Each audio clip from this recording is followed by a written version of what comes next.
There's been a lot of debate in the last days between the new Insta360 Ace Pro 2 and the new DJI Action 5 Pro, and I get it. People have been questioning the Pro label and what it means for these cameras. But it seems to me that every major company has been doing this to promote a better version of something that they already have, even if it's only one or two new features. But for me, Pro is just part of the name, and what really matters is the video quality, the low light performance, the stabilization, and of course, all the small details that can make a camera easier to use for personal reasons or if you're a content creator.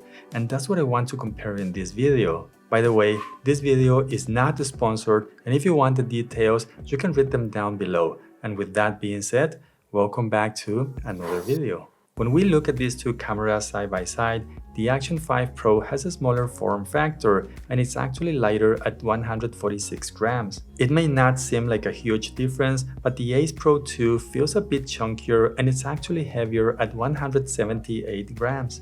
These two cameras are waterproof, the Action 5 Pro down to 20 meters and the Ace Pro 2 down to 12 meters. They both have the same magnetic quick release system that they had in their previous generation, and this will let you quickly mount or remove the camera, but I don't like using the ones that come inside the box for either camera, and instead I like to use these other ones that have the option to use the GoPro style fingers, or I can use a tripod on this 1/4-inch thread hole for example. The Action 5 Pro comes with this protective frame which is made of plastic, but the quality seems to be very good. It feels solid and it does a nice job protecting your device, and at the same time it will let you change the orientation to a vertical position just like this. For the Ace Pro 2, there is something very similar, but it doesn't come as a free accessory like this one from DJI. These two cameras have a front-facing screen. The one on the Ace Pro 2 only has some basic information about your settings, but you can't change anything here, so for me, it's not really that useful. And if we look at the Action 5 Pro, the screen is a full color display which is touch enabled, and this will not only let you see a live view of your framing, but you can change all the settings that you need without having to turn the camera around. But with the Insta360 Ace Pro 2, you can flip the main screen all the way around, and this can be really good in some situations, and compared to the Action 5, the size makes a big difference. Hands down, it's easier to see the composition. Changing the settings, it's also a bit easier, and I think that being able to change the position to different angles is very helpful and can improve your filmmaking experience. But I have to agree that in some cases, this is not going to be ideal, and if you drop the camera with the screen up like this, there is a higher risk that it's going to break. So in that sense, maybe the Action 5 Pro is more durable. For video quality, it feels that everyone was expecting a 1-inch sensor, and instead, these two cameras have the same 1/1.3-inch sensor. So no improvement here on either one, but they did upgrade the internal chips for better image processing. The Insta360 Ace Pro 2 also has a new Leica lens, and they were able to improve, or maybe I should say fix, the minimum focus distance, which used to be around 60 centimeters on the original Ace Pro, and now feels to me that 39 to 40 is the sweet spot, which is the same minimum focus distance that the Action 5 Pro has. But besides that, the Ace Pro 2 now has two internal AI chips, one that has been upgraded from the last version and a new dedicated Pro chip for image processing and noise reduction. I know it sounds a bit technical, but this means that you are going to get better performance when it comes to image quality, which has multiple benefits like higher dynamic range, less noise, and a higher low light performance. The Ace Pro 2 can film in 8K, but side by side against 4K videos shot with the same camera or the Action 5 Pro, is not easy to tell a difference unless you zoom in and you start looking for the details. But most users are not going to do that.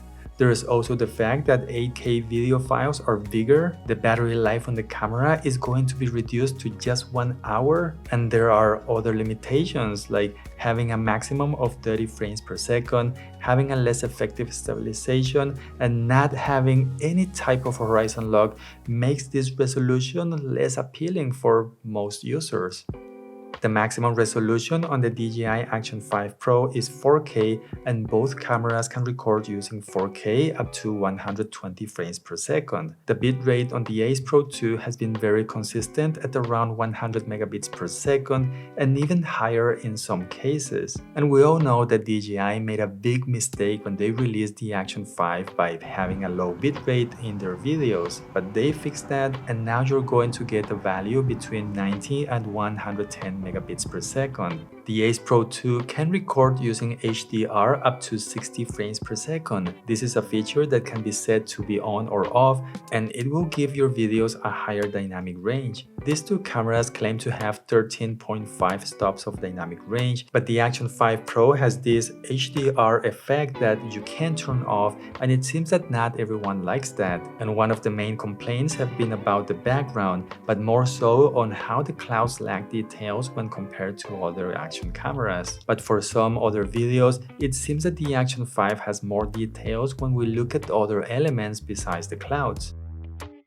But just as an example, I do prefer how the skin tone looks like on the Action 5, and this makes me believe that DJI has been paying more attention to their color science to have a more appealing look even if you're using auto settings. And besides that, the Action 5 Pro has the option to record using 10-bit color, and this works with a normal color mode, and you also get the option to use the log-M, which is a flat profile, and this is something that more advanced users are going to appreciate and look for just because it makes the videos more flexible to color grade in post. And even though the Ace Pro 2 now has a flat color profile, it doesn't support 10-bit color, and Insta360 have said multiple times that this is not a feature that too many users are looking for in these kind of cameras. And even if they change their mind, this is not something that they can add to this camera with a firmware update. And that's where the Action 5 Pro has the upper hand with users that know the benefits of having 10-bit color videos. When it comes to low light performance, these two cameras have a video mode that can do a good job helping to lift the shadows to bring up more details. It will enhance the brightness of your video and apply the denoiser at the same time. Using simple words, your videos are not going to look like crap when there isn't enough light. But we have to keep in mind that the size of the sensor is going to be a limitation, so we're not going to get perfect results. And I have to be honest here. I really had a hard time comparing the video quality on these two cameras. Sometimes I would see more details on the Ace Pro 2, but I think that most of the times I was able to see a slight advantage on the quality of the Action 5 Pro. But this is my opinion after looking at many videos, so please let me know what you think. As you probably know, one of the biggest problems of shooting in low light conditions with action cameras has always been this motion blur or glitch effect that your videos will have when you use their electronic stabilization. Using their low light mode, these two cameras are able to reduce this effect for the most part, but the Ace Pro 2 does a better job here than the Action 5, and this can be another case where people are not going to notice unless they're really paying attention or if you're zooming in just to see a difference. The Action 5 Pro and the Ace Pro 2 have an electronic stabilization system that can do a very good job making your videos more stable. They also have a feature that will keep the horizon straight in your video, even if you're tilting the camera to the left or the right up to 360 degrees. But I think that most people are going to use the 45-degree horizon balance, which is going to have less crop, and on the Action 5, it can be used at 4K up to 60 frames per second, and the Ace Pro 2 only supports 4K up to 30 frames per second. When it comes to the battery life, the Action 5 Pro is going to be able to record for a longer time, even if you're using the new updated high bitrate. I do like that the Ace Pro 2 has a battery saver mode that will let you record for about 40 extra minutes. The battery is replaceable on both cameras, so you can buy extra ones. But I love this charging hub that you are going to get with the Action 5 when you buy the Adventure combo. It can be used as a power bank if you want to charge other devices, and it comes with 2 extra batteries and a 1.5 meter extension rod. The internal microphone on both cameras are good enough for everyday videos, but Insta360 came up with this wind guard that goes on top of the internal microphone. The design is very simple, but it looks really cool and it does a great job reducing the wind noise. Still good enough. and I can change the settings right there, unlike other cameras which I'm not going to mention. I mean, still good enough, and I can change the settings right there, unlike other cameras which I'm not going to mention. But look at that's pretty impressive. But you can use an external microphone with these two cameras, and if you want my recommendation, you should look into the DJI Mic 2. It is a great microphone system, and I know that most people don't know about this, but you can buy the transmitter by itself at a very low price and use a direct connection to either one of these cameras. The Action 5 Pro will support two transmitters at the same time, and the Ace Pro can connect with only one. At the end of the day, I think that these two cameras are a very good choice, and you're not going to go wrong if you want to buy one or the other. You're going to get a very good video quality, and in low light, they're going to perform better than other action cameras like the GoPro or even the DJI Action 4. These are built to be durable. The lens cap can be replaced if you happen to break them, or you can also use ND filters. The 8K on the Ace Pro 2 can be useful if you're going to crop in on a video, but this camera also has a few quality of life features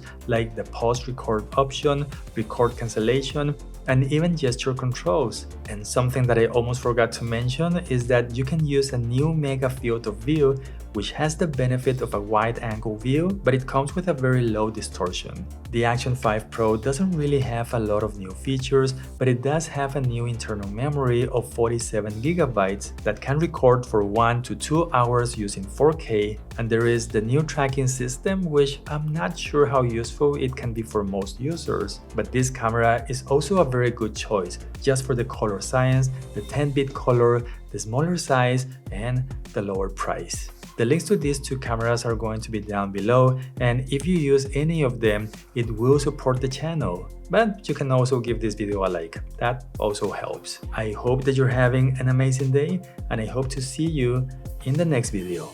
Bye.